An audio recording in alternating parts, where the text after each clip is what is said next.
আসসালামু আলাইকুম everyone, MBR technical চ্যানেলে আপনাদের সবাইকে স্বাগত। তো আমরা আজকে দেখব কিভাবে জিওন স্মুথ ফর গিম্বল দিয়ে ভার্টিগো মোডে বা ভার্টিগো ইফেক্টে ভিডিও করতে পারি।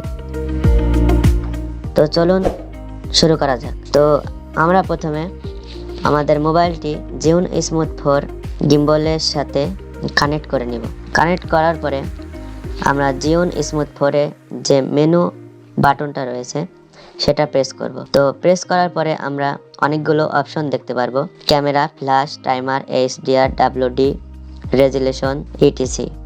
তো এখান থেকে আমরা ক্যামেরা অপশনে সিলেক্ট করে ওকে প্রেস করব। ওকে প্রেস করার পরে এখানে ক্যামেরার অনেকগুলো অপশন আমরা দেখতে পারবো। এখানে প্যানো মোড রয়েছে, স্লো মোশন রয়েছে, টাইম ল্যাপস, মোশন ল্যাপস। তো এখানে আমরা স্ক্রল করে ভার্টিগো যে অপশনটি রয়েছে সেটা সিলেক্ট করব। তো এটা সিলেক্ট করার পরে আমরা যে অপশনটি দেখতে পারবো, এখানে অ্যাড ওয়ে পয়েন্টস যে অপশনটি রয়েছে, এখানে আমরা লোড প্রিসেট AFWT, এখানে আমরা WT অপশনে চলে যাব। WT অপশনে গিয়ে আমরা ওকে প্রেস করব। তো করার পরে আমরা এখানে আমাদের যে অবজেক্টটার উপরে ভার্টিগো মোড ভিডিওটি শ্যুট করব সেই অবজেক্টের উপরে zoom 1x 2x 3x 4x যে কোনো দূরত্বের জুম করে নিব আমরা। তো আপনাদের যেমন সুবিধা হয় তেমনি জুম করে নেবেন। অবজেক্টটি আপনাদের স্ক্রিনের যাতে মাঝখানে রাখতে পারেন ততই ভালো। তো আমরা স্ক্রিনের মাঝখানে রেখে আমরা জুম করব। তো জুম করার পরে আমরা উপরে যে অ্যাড পয়েন্ট রয়েছে, অ্যাড পয়েন্টে ক্লিক করে আমরা আবারও WT অপশনে এসে জুম আউট করে নিব।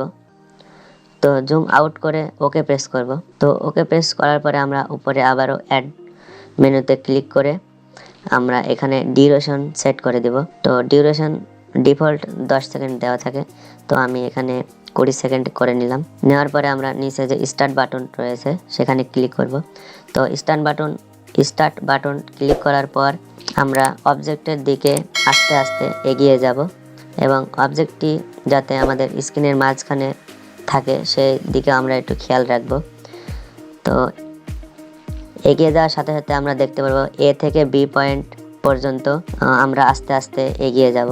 তো এগিয়ে যেতে যেতে B পয়েন্টে চলে গেলে আমাদের ভার্টিগো মোডটা শেষ হয়ে যাবে। তো ভার্টিগো মোড শেষ। এবার আমরা দেখব আমাদের আউটপুটটা কেমন হয়েছে। তো আমরা দেখতে পাচ্ছি আমাদের আউটপুটটা খুবই সুন্দর হয়েছে। তো আপনারা যারা ভার্টিগো মোড শ্যুট করতে পারেন না, তো ভিডিওটা দেখে আপনারা খুব সুন্দরভাবে ভার্টিগো মোড ব্যবহার করতে পারবেন। তো আজ এ পর্যন্তই। ভিডিওটা ভালো লাগে থাকলে অবশ্যই লাইক অ্যান্ড কেমন হয়েছে ভিডিওটা কমেন্ট করে জানাবেন। তো আজ এ পর্যন্তই। সবাই ভালো থাকবেন, সুস্থ থাকবেন, আর ভিডিওটা দেখার জন্য ধন্যবাদ সবাইকে।